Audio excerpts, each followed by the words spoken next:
Good evening, class. My name is John Clinebell, and tonight we're going to continue our conversation on the modernization of the U.S. Cavalry.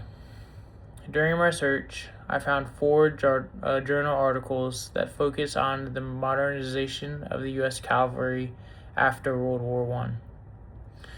The first article is The Death of the Horse Cavalry and the Birth of the Armored Force by Lee F. Kitchen. In this article, Kitchen talks about how many senior leaders in the cavalry were deeply attached to traditions.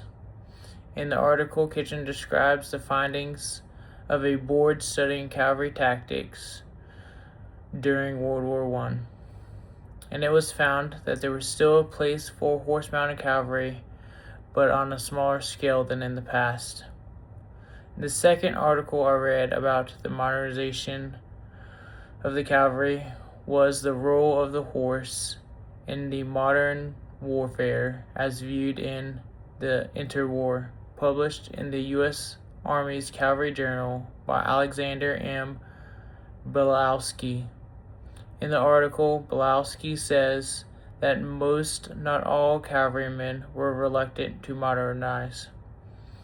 He describes cavalry units that would include both horse and mechanized vehicles. Some leaders believed that the type of warfare fought during World War I was unique and should not be used as an example that indicates that the cavalry is obsolete.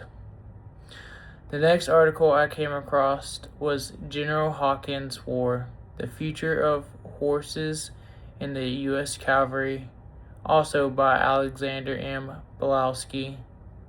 In this article, the author informs readers about General Hawkins, who was a traditionalist, who was the most prominent supporter of the traditional point of view.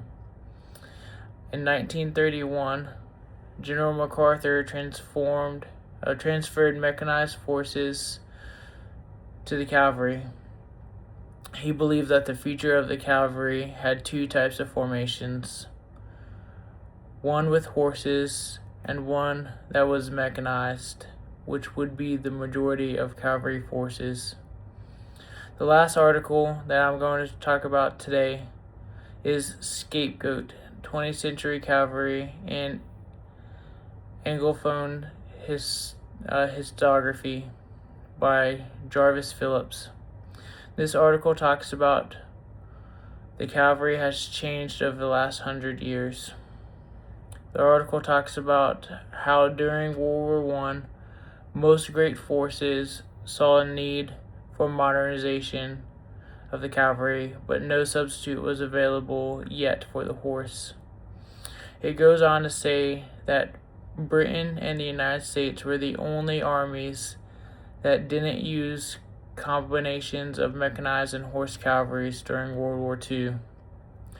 While I continue to research this topic, there is a need to focus on each side of the debate and how key leaders would impact the cavalry.